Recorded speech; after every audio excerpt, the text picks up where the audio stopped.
गुरु नानक साहिब ने जिस रस्म का विरोध किया, गुरु तेग बहादुर ने अपने शिष्यों के साथ उसी जनेऊ की रक्षा के लिए अपनी शहादत दे दी। और वो शहादत कहाँ दी? जहाँ पर आज गुरुद्वारा शीशगंज साहिब मौजूद है।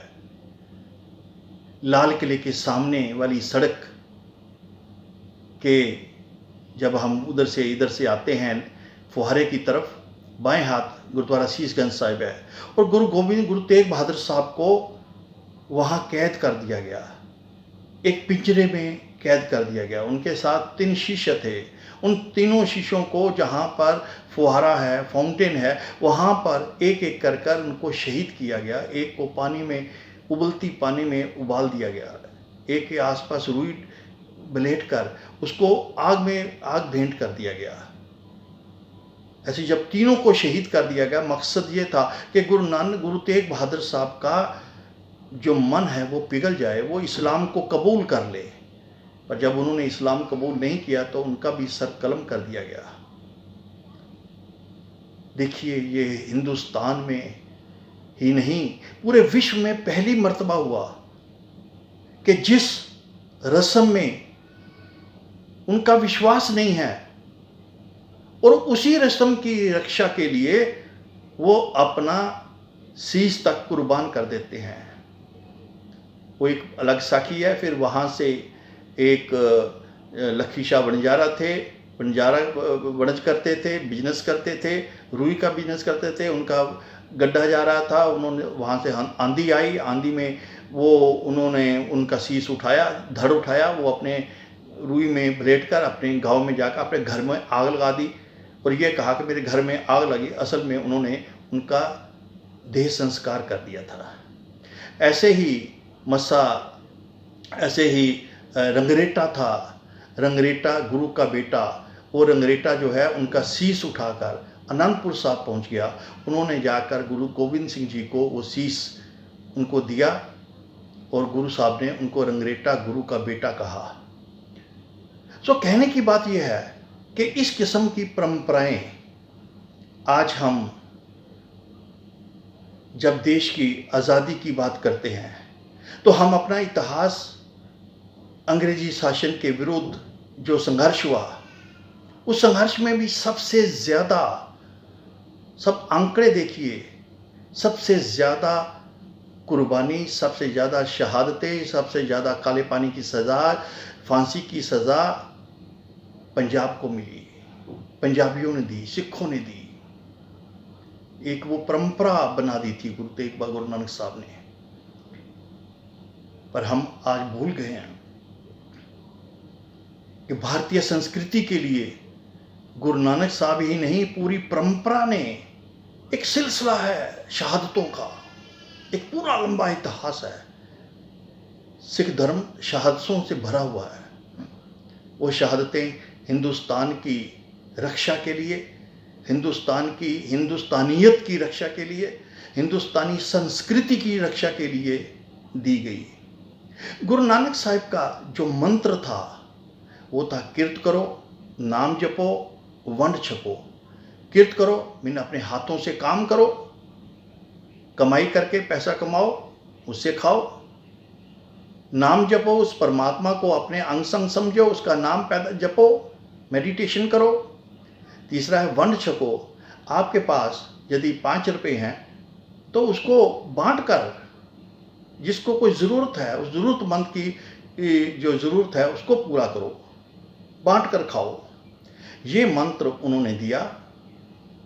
इसके साथ साथ उन्होंने एक और मंत्र दिया जिसको हम मूल मंत्र कहते हैं।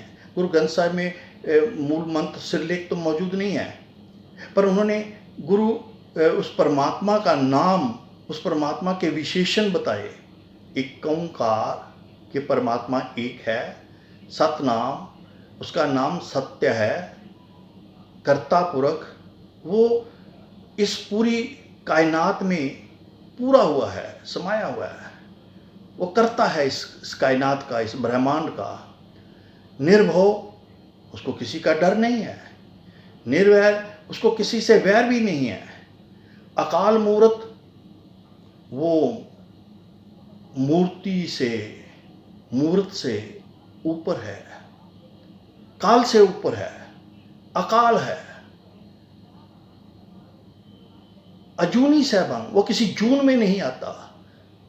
गुर प्रसाद, वो गुरु की कृपा से प्राप्त होता है।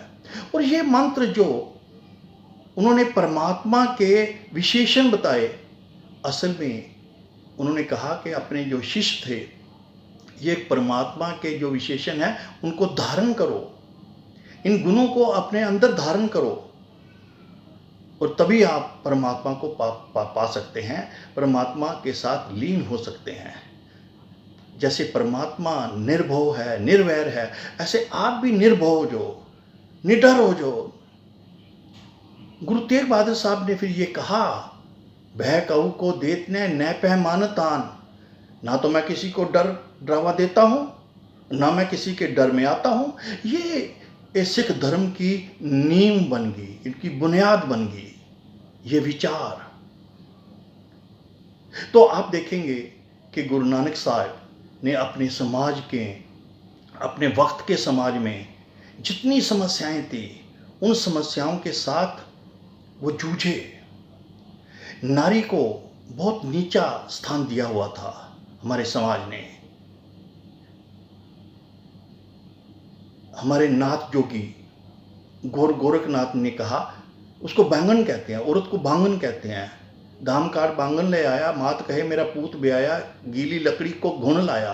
कि माँ बच्चा पैसे खर्च करके, दाम काट पैसे खर्च करके बांगन को घर ले आया, औरत को घर ले आया।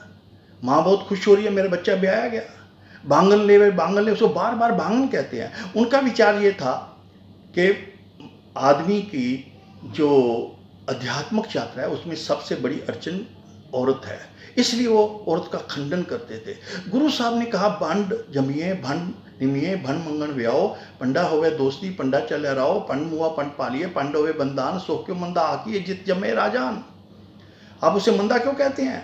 जिसने राजाओं के राजाओं को जन्म दिया है। आप उसे मंदा क्यों कहते हैं? उसे बुरा क्यों कहते हैं?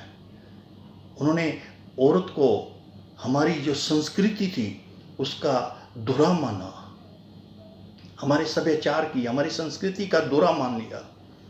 उन्होंने कहा कि ये संसार औरत मर्द के संबंधों से बना है और औरत मर्द के संबंधों से ही आगे चलता है।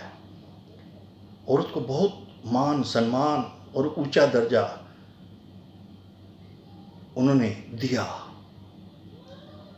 और औरत की सोशल इकोनॉमी जो है वो एस्टेब्लिश कर दी।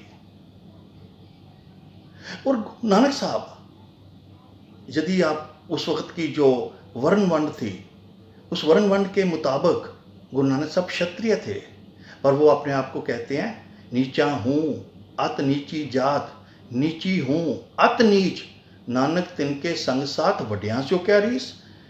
मैं तो जिनको नीचा कहा जा रहा है, समाज में दुर्कारा जा रहा है, उनको वैश्य कहा जा रहा है, उनको शूद्र कहा जा रहा है,